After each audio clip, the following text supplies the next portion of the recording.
susulan pindaan Perlembagaan Persekutuan pada tahun 2019 untuk menurunkan had umur kelayakan mengundi dan bertanding daripada 21 kepada 18 tahun, sesuatu yang berhormat Muar usahakan bersama-sama saya dulu. Kementerian telah merancang penerapan elemen-elemen kenegaraan dan jati diri, semangat patriotisme, pengetahuan dan kesedaran berkaitan sistem demokrasi dan pilihan raya. Kita juga memfokuskan kesedaran tanggungjawab individu dalam memelihara dan meraihkan demokrasi. Penerapan elemen-elemen tersebut secara khususnya dilaksanakan melalui program-program kenegaraan dan secara amnya melalui program Malaysia Future Leader School, MFLS.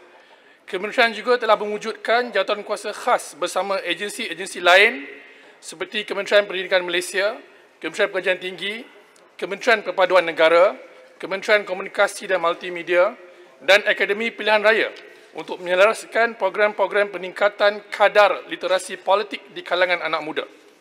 Pada tahun 2020, Kementerian telah merancang untuk melaksanakan program-program untuk tujuan yang sama serta pendedahan sosialisasi politik di kalangan belia dengan sasaran pelajar sekolah berusia 15 hingga 17 tahun, pelajar pra-universiti dan institusi pengajian tinggi berusia 18 tahun ke atas, pelajar universiti luar negara, tajaan JPA dan agensi-agensi, pelajar-pelajar TVET, belia masa dan penjawat awam muda berusia di bawah 30 tahun.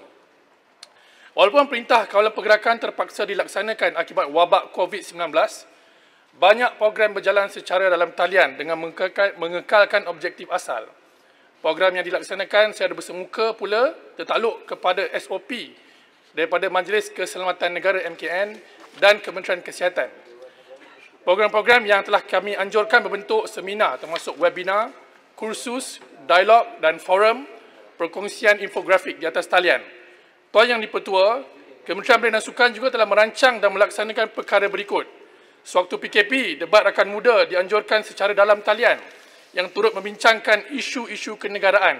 Sepanjang PKP, Parlimen Belia Malaysia juga telah melaksanakan perbincangan di peringkat jawatankuasa sebanyak 9 siri yang disiarkan secara langsung di Facebook. Siri-siri lain masih dalam perancangan. Program Rakan Muda Klik juga berbentuk kuis dalam talian akan turut menyentuh soal tadbir urus negara. Program sebanyak 15 siri dirancangkan bermula lewat Ogos hingga September 2020 dan melibatkan 600 peserta. Pada tahun 2019, Sekolah Rukun Negara dilaksanakan sebagai platform untuk memberikan kesedaran tentang objektif-objektif tersebut serta nilai-nilai politik di kalangan generasi muda. 4 modul program ialah Rukun Negara, Suara Demokrasi Belia, Klik dengan Bijak, Pendidikan Pengundi. Sekian, terima kasih. Sila Yang Berhormat Muar untuk soalan tambahan yang pertama. 30 saat. Saya tidak perasan rakan saya senator yang menjawab soalan ini.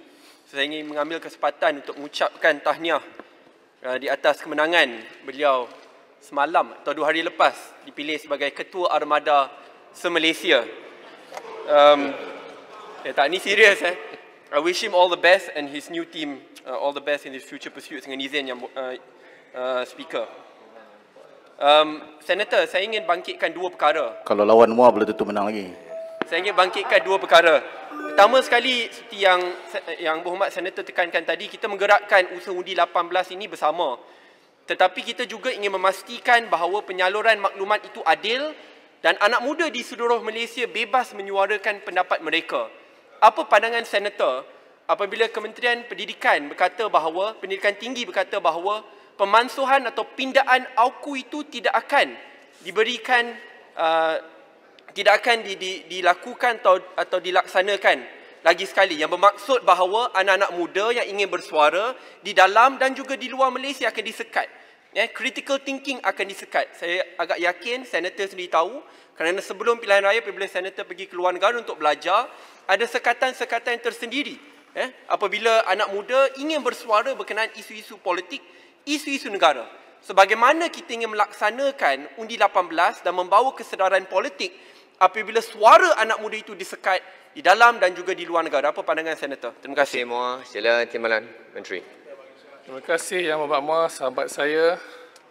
Pertamanya, ini soalan yang berkaitan mungkin lebih relevan kepada Kementerian Pendidikan Tinggi.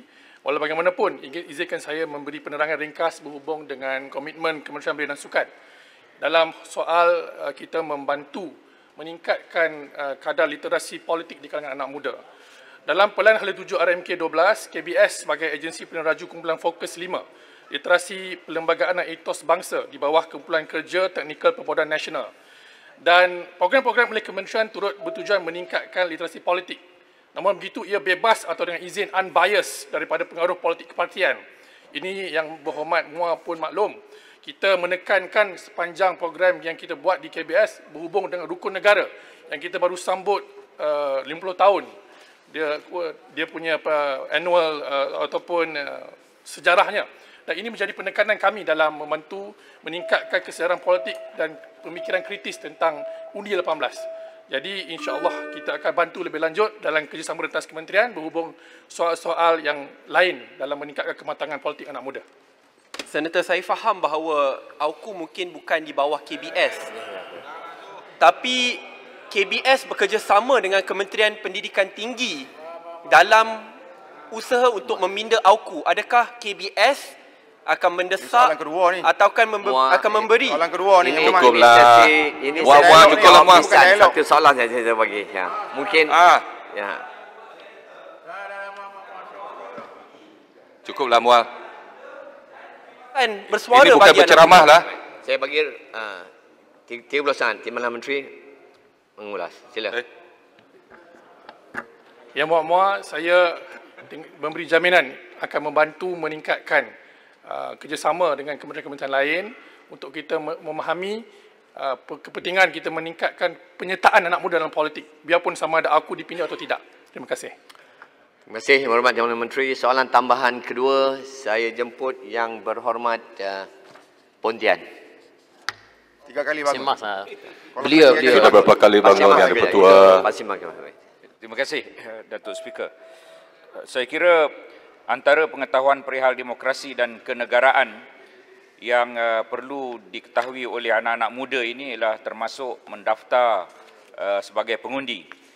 Saya ingin tahu antara umur 18 ke 21 itu berapakah jumlah yang sepatutnya mendaftar menjadi pengundi, dan seterusnya apakah tumpuan Kementerian Belia dan Sukan untuk memastikan pendidikan dan kemahiran tinggi kepada anak-anak muda supaya mereka tidak mengalami ketika COVID-19 ini menganggur dan tiada pekerjaan. Terima kasih. Sila, Timbalan Menteri, 1 minit.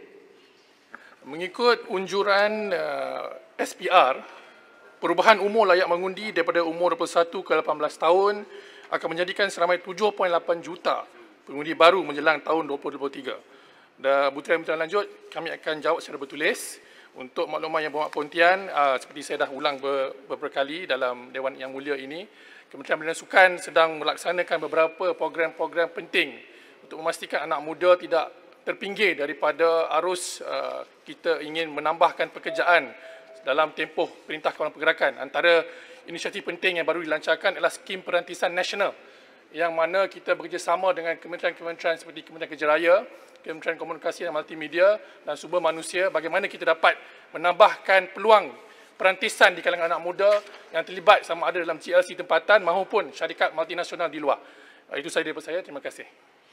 Baik.